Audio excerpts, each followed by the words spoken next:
Hey there! Welcome to Dirt Rich, seasonal conversations on food and farming. I'm Katie Federal, and joining us today is Sarah Lindblom and Josh Reinitz to talk about how they've been growing food for their communities with food safety in mind.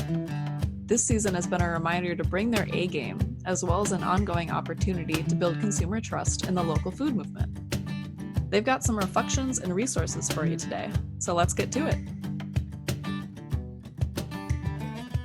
Hi, Josh. Hi, Sarah. Welcome to Dirt Rich. Hello. Hello. So, Sarah, you've been on the show once before. Could you tell us a little intro about your farm?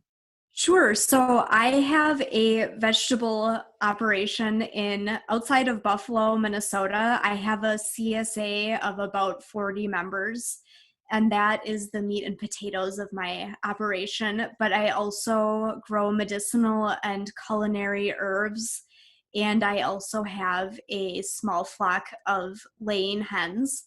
And I have also done farmers markets in the past and some very small wholesale restaurant accounts that I'm not doing much of this year.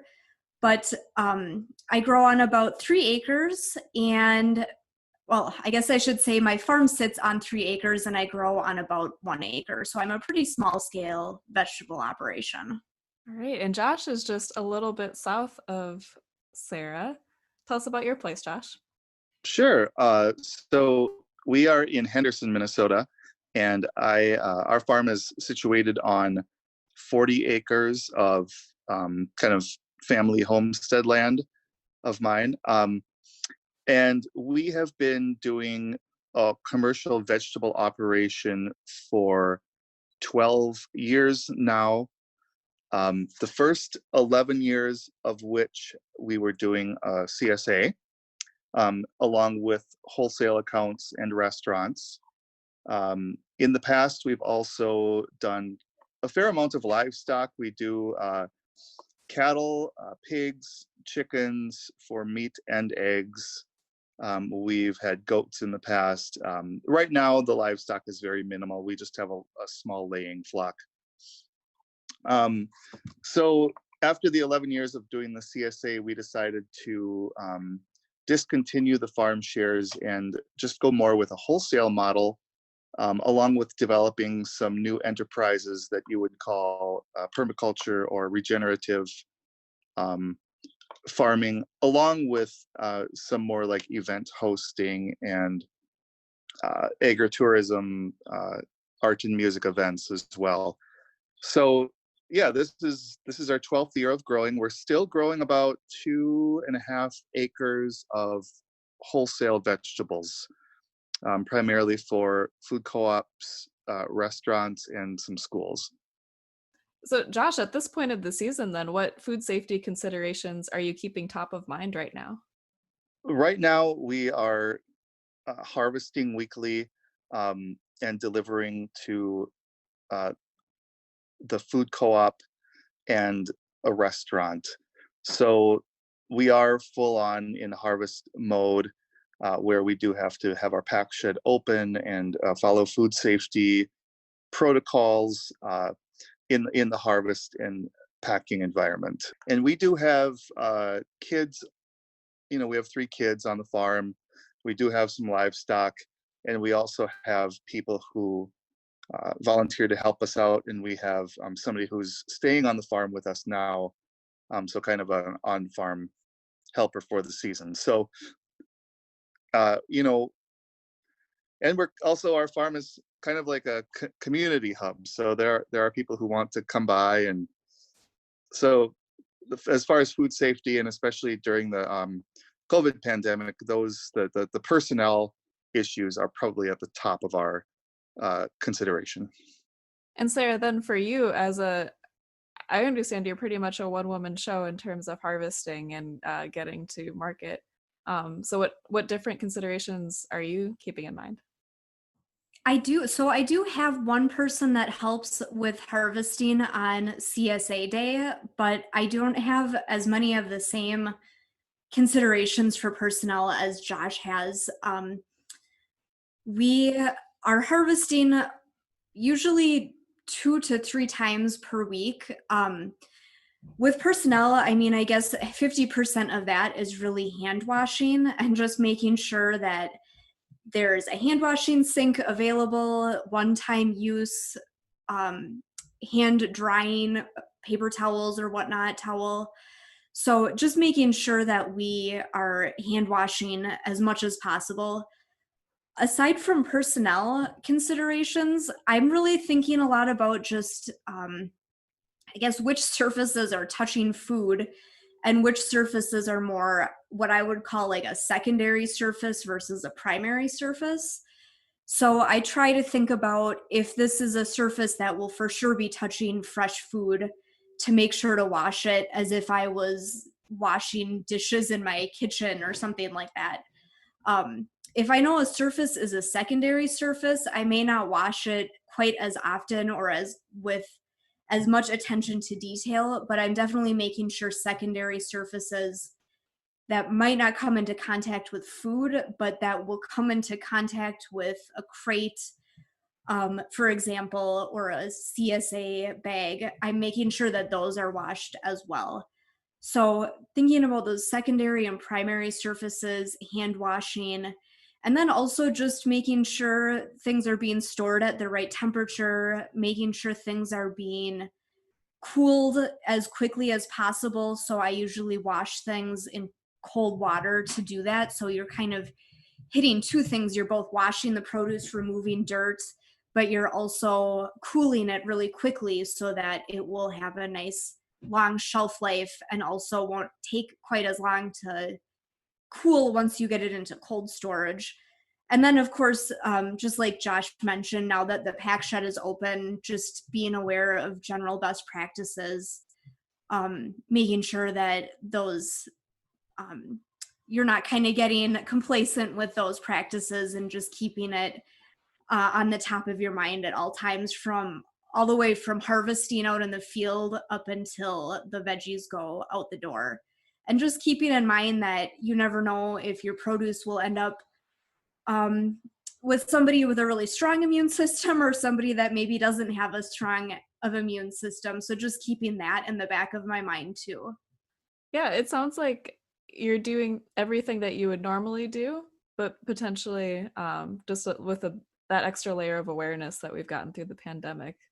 Is that where you're feeling that you're at with this? I think so. I think it's also just been an opportunity to revisit some of these things, just training my person that helps me and also just myself revisiting a lot of these practices. And it's an opportunity to keep in mind where maybe you had taken a shortcut in the past where it's like, ooh, that's not a good idea. This is not the year to be forgetting to wash a crate or something like that. So I would say most things haven't changed. It's mostly just revisiting and remembering these things and making sure to really be on top of your food safety A game this year. I would echo everything that Sarah said. Um, this year in particular, we just, in addition to the normal food safety plan that we've had in place for a while and following all of our standard operating procedures and washing protocols, we're just extra vigilant in keeping public health in mind at every step of the way this year. So how have your market interactions changed, or your deliveries?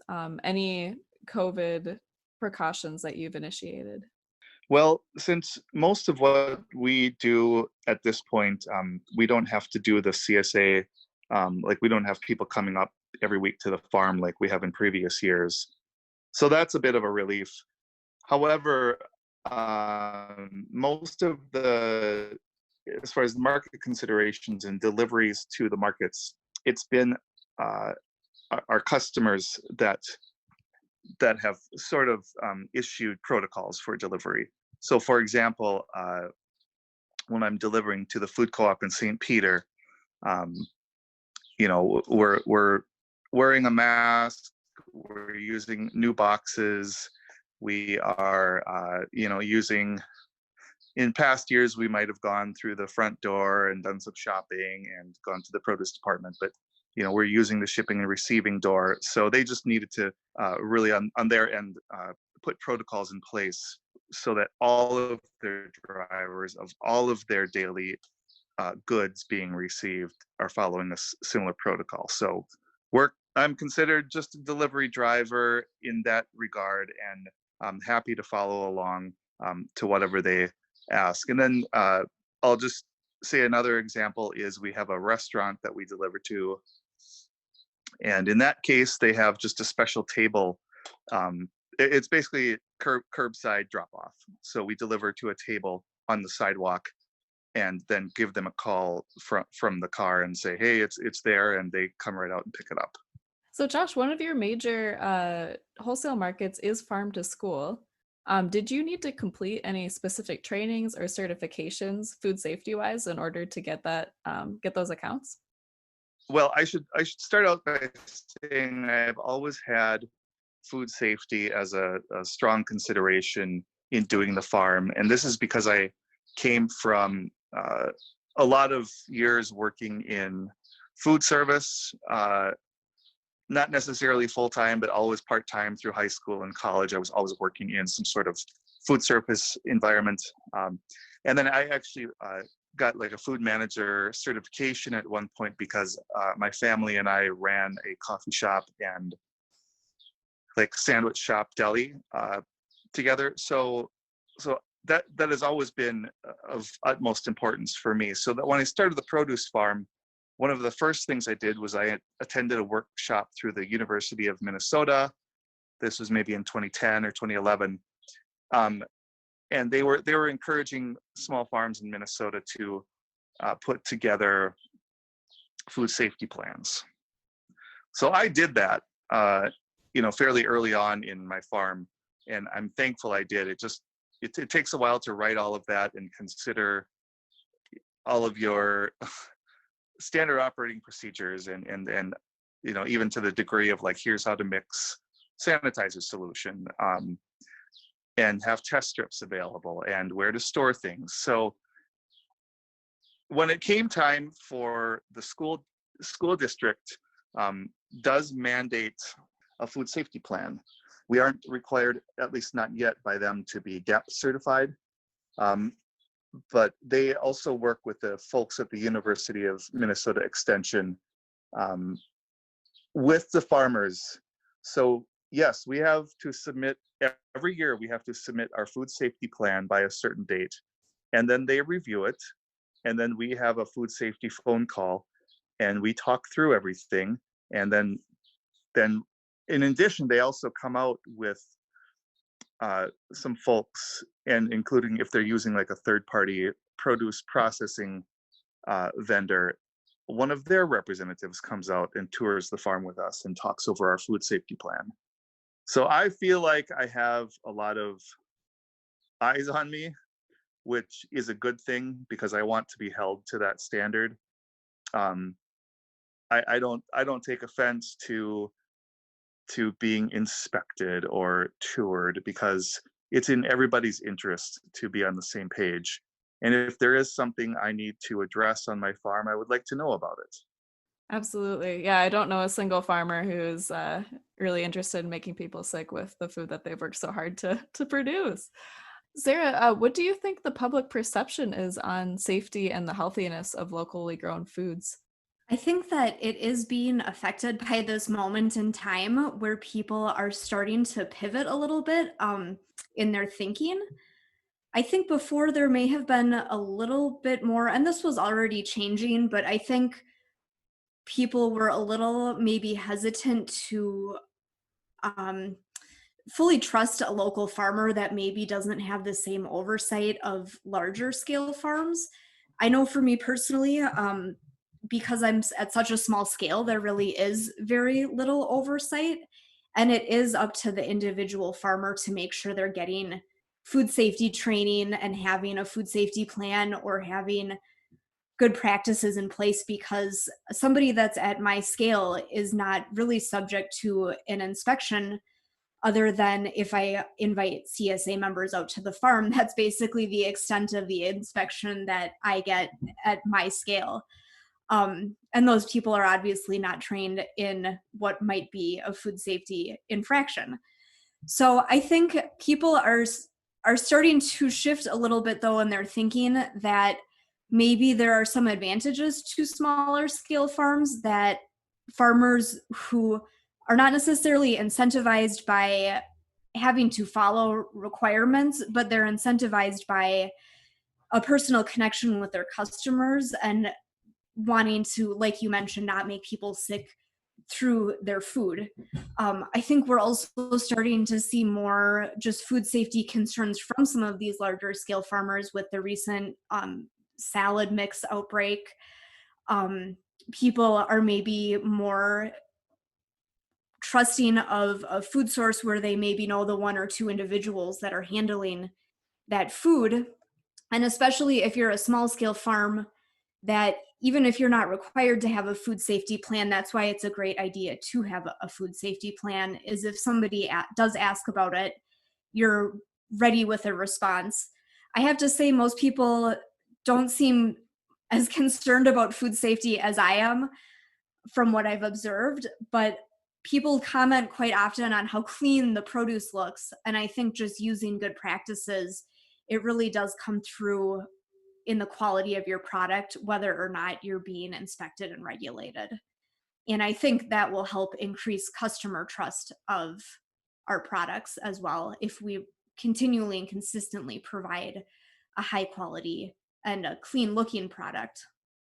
I also agree with Sarah that there has been some, maybe like people have trusted the institution of our larger scale food system to take care of us.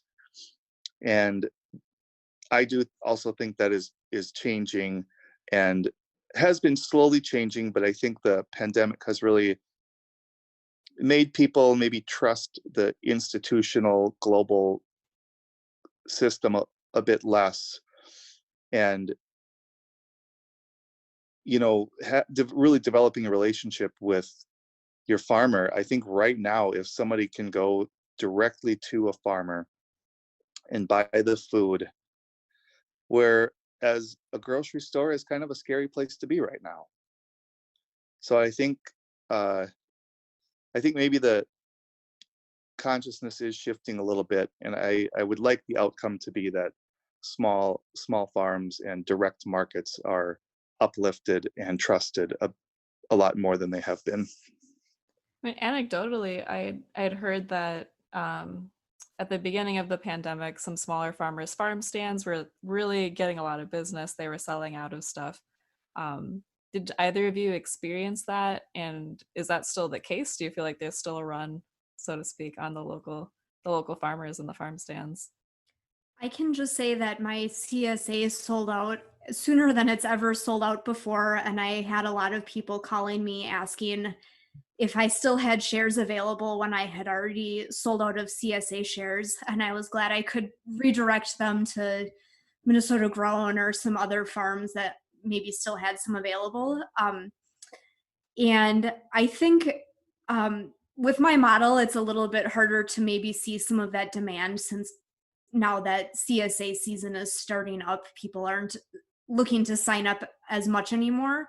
But I will say that it does feel like a good year for people to really appreciate and enjoy their CSA shares. And I think it's just kind of a bright spot in people's weeks when there's not as much other things going on, and cooking at home is turned into a little bit more of people's entertainment these days. So I think there is definitely that. I did notice the higher demand in my operation, and also just an increased enthusiasm, I guess I would say, for local food as well. Yeah, a part of me was thinking, as like in March when we started to hear about all this, boy, what a great year for me to get out of CSA. But yeah, all of my I can definitely say the demand for CSA in particular has skyrocketed this year. I'm still in close contact with a lot of other CSA farmers. My next door neighbor runs a CSA, and everybody has just the demand has been so high this year. They sold out quick. People have added capacity because of the extra demand. For my part, I also do some maple syruping. So I was able to sell out of maple syrup a lot faster this year. I also butchered some cattle in late March. And so the demand for beef was also very high. And I can safely say there's not a thing I can grow right now that I can't sell. Wow. And I would also add, with the egg operation that I added last year, especially right in the beginning in March, I saw the demand for eggs increase quite a bit. And I'm still at the point where I am selling eggs faster than the chickens can lay them. So we'll see if that keeps up, and we'll see what happens long term, if it makes sense to add capacity, if the increase in demand is sustainable. And hopefully the chickens keep up the good work too. So So Sarah, I think you touched on this a little bit, but I'm curious, both of you are prepared with your food safety plans. Have customers asked you for those before? And maybe more individuals rather than, I know, Josh, you're actually getting, inspected by the school district and whatnot. Is it a marketing point for you, Sarah? I think food safety, kind of like Josh mentioned, is something that I've always wanted to be front and center in the culture of the farm here. And whether or not people ask for it, they're going to probably hear about it via either the newsletter or just talking to me, because it's such a huge factor in just how things operate. Just the whole workflow of CSA Day is completely revolves around food safety. I don't have a lot of people that ask directly for a food safety plan, and I'm not sure if that's just because it's been out in the open, so there isn't necessarily a need to ask, or if it's maybe something they just hope that I'm worrying about so that they don't have to worry about.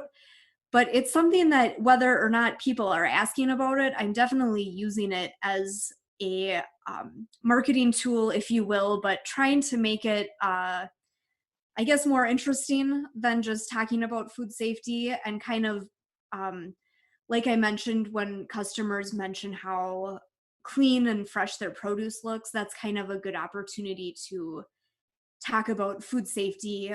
One example is in my newsletter. When I list different items, I'll even list how many times I've washed a certain item. For example, triple washed salad greens or double washed arugula.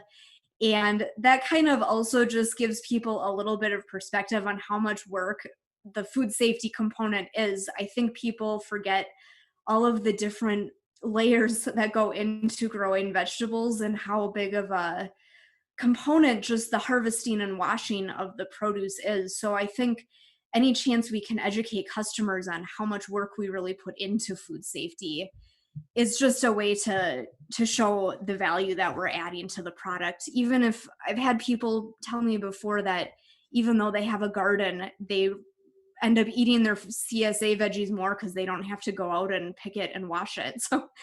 So as far as people asking for food safety information, I haven't really had that happen yet, but I'll be curious to hear down the road if that does become a more in-demand type of information, I guess, for customers. But so far, I guess they don't even have the opportunity to ask, because it's kind of already out there, that information. In my years of running the CSA, I don't think I ever had a member inquire specifically about food safety. I think it was somewhat implied through like my sign-up process in the newsletter that I described some of the practices, like Sarah does, how many times you wash. And maybe among CSA members, there is a little bit more of just trust of the farmer, like some implicit trust, which is a good thing. But I also would offer the fact that we did this, and people coming out to the farm did see a clean pack shed and a clean walk-in cooler and things being kept nice and put away and organized. That helps a lot. So regarding does it help me acquire other markets? I really believe it does. I would not be able to sell to a school district without that in place, for one. And when I'm approaching other, like a new restaurant, for example, or maybe a new wholesale client, I think it just gives my operation a lot of legitimacy right away, once they hear and see that I've already put that in place. And so, yes, it does help, and certainly I will make sure to mention it when talking to a new client, because I know that it kind of puts you on a professional level and at a certain plane that they're used to dealing with. I I also have been certified organic since 2010, and that also gives some, um, just elevates you to a standard in the eyes of the institutional world, that you've done your work, you're doing your paperwork. The organic certification certainly does include a food safety component. Um, I wouldn't be able to maintain certification without these practices in place on my farm. I was just going to add that since I've dabbled a little bit with restaurant accounts in the past, I've noticed, especially some restaurants that have never worked with a local farmer, they don't necessarily know if there's something special they need to do to be able to buy products from you. Sometimes, if they're used to just getting products off of a truck, it's a bit different than having a farmer deliver it. And if you can have information about your food safety plan ready to go to help educate that restaurant, that's not only helping your customer, or your business, but it's also helping kind of pave the way for the broader movement of farm to table. So I've definitely had the experience of having to be one of the first local farmers to supply a restaurant and just make them feel good about buying their products from someone besides just off of the food truck. So it helps from that standpoint as well, to be informed about the regulations and the best practices. So both of you are actually presenters for SFA's Soil Health for Fruit and Vegetable Growers workshops. And the other week, Sarah pointed out to me that there are likely some connections between building healthy soils and food safety. So Sarah, what are those connections? Sure. And I honestly, I don't know a ton of research, if any, exists about the connection between soil health and food safety. But to me, intuitively, it just makes sense that if you have a more balanced microbial activity in your soil, that you won't have to worry as much about harmful pathogens that might be dwelling on your produce.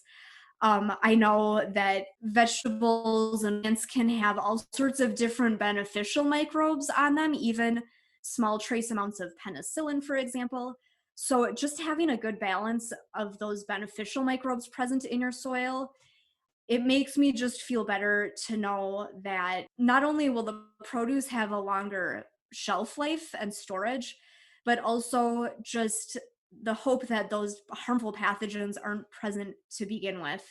And of course, there's no real scientific way for me to know one way or the other. So having good soil health isn't a replacement for food safety practices. But I do think it goes a long way in not only the quality, but just the safety of your produce.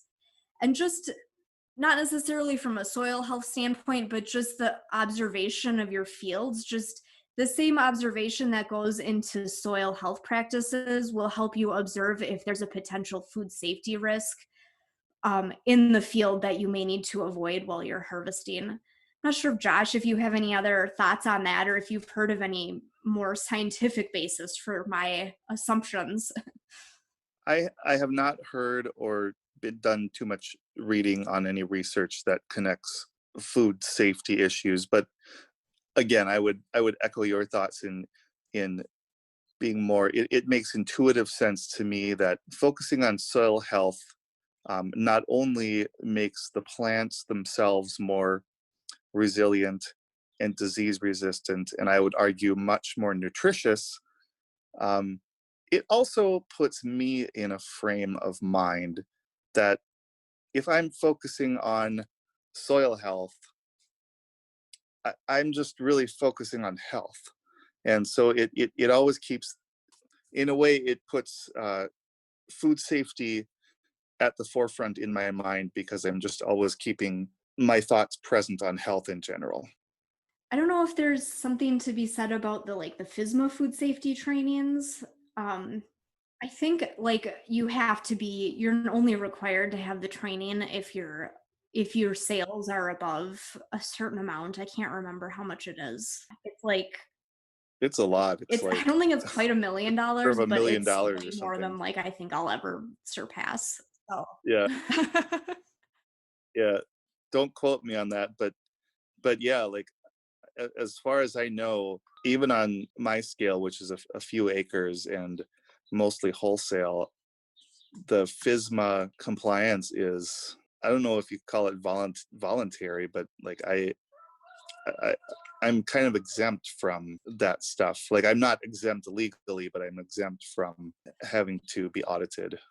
the Department of Agriculture sent out several surveys to find out if you're exempt or not, and I kind of just ignored them because I knew I was exempt, and they actually showed up at the farm to ask how much I would sell. And I was like, yeah, I'm not. But I mean, I still went to the training just because, I guess it was subsidized the first year. I don't know if it still is or not, but just because once you do the training, you're actually set for life on it. So it just seemed like a no-brainer to do it anyway, for the information, and just you do get a certification or a little certificate in the mail that you took the training. And it is like an 8-hour training, so it's pretty comprehensive. Yes, I would definitely put a plug in for any small farmer or beginning farmer who hasn't taken that step already to do so. The FSMA training for sure, and also seek out the folks at the University of Minnesota Extension. They're the best resource in the state for food safety considerations and help. They'll come to your farm. They will help you develop a personalized food safety plan. I really, whether you're going to be GAP certified or organic certified or not, or sell to institutions, I think everybody should be in that mindset, because it's not public knowledge. Not everybody thinks about what is a farmer doing on their farm to sanitize harvest crates, for example. I wasn't aware of all of this when I started, so it was really helpful for me to not only interact and network with other farmers, but also to take some of these trainings and develop a food safety plan. And yeah, there were things in there that I was like, oh, I've never thought about that. And then once you do, it makes perfect sense as to why, you have to have a rodent trap at every entrance to your pack shed. That's just a minor thing. But would I be thinking about that had I not taken that training? I don't know. So I would encourage every beginning and small farmer to seek out some resources regarding food safety. I actually also needed to take that the produce rural food safety training for a job that I had at an indoor farm, and I remember being very overwhelmed with the number of considerations that there needed to be, and many of them were considerations that we didn't have at an indoor farm, and I was just remember feeling kind of relieved that there were fewer opportunities for mistakes that could have serious consequences in that effect. But I also think that, as Sarah mentioned, the resources that they give you as part of the training and follow it really helps compartmentalize everything and square it away, and helps you tackle it in a more manageable way instead of just leaving very scared. I think it is really overwhelming when you go and you're spending a day thinking about all of the potential risks and hearing about lawsuits where farmers, got in big trouble over food safety. It can be a little scary, but I think that's the important thing, is to think about how can you just mitigate risk, because you're never going to completely eliminate every pathogen. But it's really thinking about where is the most risk and what can you do to mitigate that risk. But I also think that the more food safety practices that I've implemented, it always ends up somehow making things more efficient. I know sometimes it's like, oh, I'm spending all this time washing these crates, but I've just noticed that the better I make my systems in terms of food safety, it seems to also just make my harvesting go a lot more smoothly and more efficiently as well. So I think you can get a little intimidated by it when you go listen to some of those guidelines and examples of things that have gone wrong in the past, but it's just a good way to um, figure out how you can create. Every farm is completely different. No two farms are going to have the same exact food safety practices or plans in place, but it's really figuring out how can you make food safety work for you to kind of drive efficiency, and also just so you can sleep good at night and think like, I did everything I could. As long as you have good systems in place, if something does go wrong, it really is there to help cover your liability and just make sure that you can keep your customers safe. If something does go wrong, like be able to trace it back to where the source of the problem was. And it's not there to like get you in more trouble. It's there to kind of keep you protected and protect your customers. But it definitely can be a little overwhelming, but you can't make that as a reason to, once you get into the daily grind, to think like, I'm just gonna, it's too scary, it's too overwhelming. Instead, you really have to just tackle it head on and have it be like something you're always thinking about in a helpful way. I wanted to add that I think when the whole FSMA rule and the GAP certification um, was more coming into our world as produce farmers, the reason that small farms are exempt is because they, a small farmer, if there is a food safety outbreak on a small farm, a few acres, it's not going to make as many people sick as, let's say, a massive, 1,000-acre lettuce farm in California. So in one way, that's good for the small farmers, that we don't have to do all of the extra paperwork and all of that. But I've also seen that lead to an attitude of, well, I'm a small farm, I'm not a risk.